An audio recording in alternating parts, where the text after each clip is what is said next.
21st century और Tata trust साथ मिलकर शुरू कर रहे हैं एक नई पहल, श्री विधि यानी system of rice intensification as part of जीवन जीविका आंदोलन। आपका फसल आपका जीवन। आज हम सीखेंगे श्री विधि द्वारा लैंड की तैयारी कैसे की जाती है।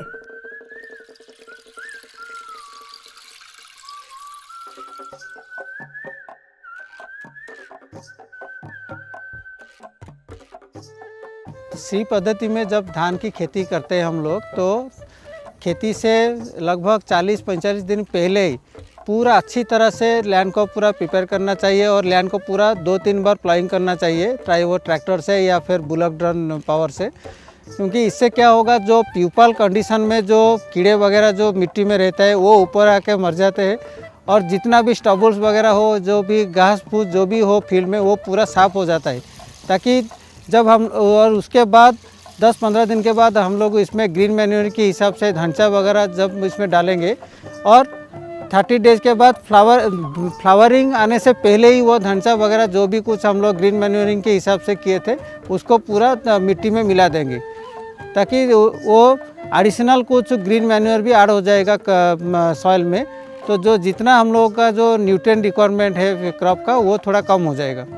तो चलिए समझते हैं लैंड प्रिपरेशन का पहला स्टेप, गर्मी की जुताई। गर्मी की जुताई लैंड प्रिपरेशन का एक बहुत ही अहम हिस्सा है, जिसमें आपको जमीन को अच्छी तरह से प्लाउ करना है। ये ज्यादातर बैल या ट्रैक्टर के पीछे हल लगा के किया जाता है। आपके पास इनमें से जो भी मौजूद है, आप उनसे अपना खेत का प्लाउइंग कर सकते हैं। छोटे खेत में ट्रैक्टर चलाना संभव ना होने के कारण वहां आपको बैल से ही प्लाउइंग करना पड़ेगा। याद रखें, ट्रांसप्लांटिंग के 45 दिन पहले आपके खेत का प्लाउइंग हो जाना चाहिए। तो आज हम सीख रहे हैं एसआरआई पद्धति का पहला प्रोसेस। क्या है ये? ये है लैंड प्रिपरेशन या ज़मीन को तैयार करना। ज़मीन को तैयार करने का जो पहला स्टेप है उसको बोलते हैं पडलिंग। और चलिए पडलिंग के बारे में आपको एक ज़रूरी सुझाव देके जाता हूँ। जब हम सीड लगाते हैं उसके 45 दिन पहले आपको खेत का पडलिंग ट्रैक्टर से या बैल से हो जाना चाहिए।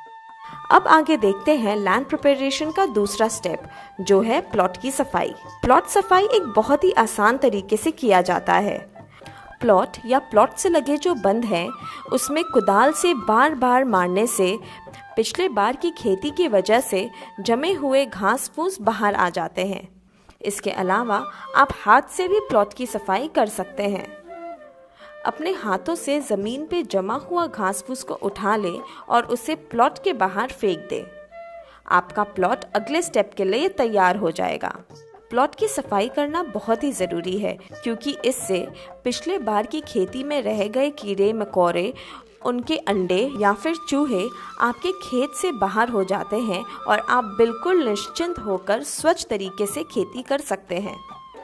चलिए अब समझते हैं लैंड प्रिपरेशन का तीसरा स्टेप और जानते हैं फील्ड लेवलिंग कैसे किया जाता है। फील्ड लेवलिंग लैंड प्रिपरेशन का एक बहुत ही महत्वपूर्ण पड़ाव है। खेत को बिल्कुल सामान्य बनाने के लिए सबसे पहले बैल या ट्रैक्टर के पीछे का हल खोल दे। उसमें पट्टा या जो भी आप इस्तेमाल करना चाहे वो लगाकर बैल या ट्रैक्टर को चलाएं।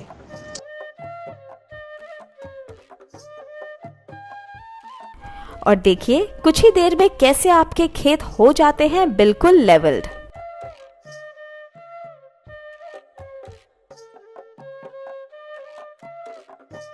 अब चलते हैं लैंड प्रिपरेशन के अगले कदम पे।